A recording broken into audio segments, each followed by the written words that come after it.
La Banque des États de l'Afrique centrale, BEAC, vient d'injecter 150 millions de pièces de monnaie dans le circuit bancaire de la Communauté économique et monétaire de l'Afrique centrale. La mise sur le marché des pièces de 100, 50 et 25 francs CFA de la gamme de 2006 vise non seulement à résoudre le problème de pénurie de pièces, mais aussi fluidifier les échanges économiques. C'est pour permettre à ce que les commerçants puissent écouler le plus facilement possible leurs marchandises.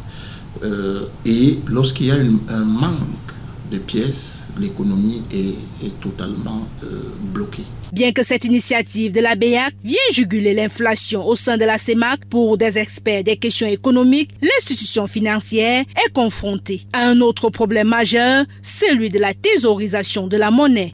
C'est un problème de thésaurisation de la monnaie par des commerçants, par des groupes qui ont une économie souterraine, qui captent les pièces, la plupart des pièces, et les revendent soit auprès des supermarchés, soit auprès des commerçants, soit auprès des salles de jeu, ce qui crée une inflation artificielle sur ce secteur-là. Selon l'économiste, pour éviter son évasion, l'utilisation de ces 150 millions de nouvelles pièces de monnaie passe par un usage responsable et des accords entre la banque d'émission et les gouvernants.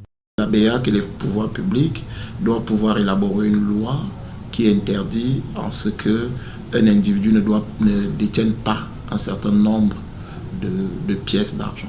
Au-delà de résoudre le problème de l'économie souterraine autour de la monnaie au Cameroun et dans la sous-région, des solutions sont préconisées pour limiter la fraude sur les pièces de monnaie. La BEAC doit mettre un effort, un accent sur les paiements électroniques. À partir du moment où les paiements électroniques par carte bancaire, par mobile money seront généralisés, l'intérêt de posséder des pièces ne sera plus accru.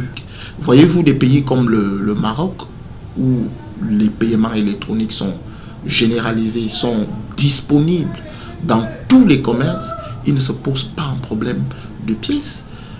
Même chose en Europe. Toutefois, la BEAC interpelle les autorités en charge de la sécurité maritime, terrestre et aérienne à densifier les contrôles afin d'éviter de nouvelles fuites de pièces de monnaie hors de la zone CEMAC.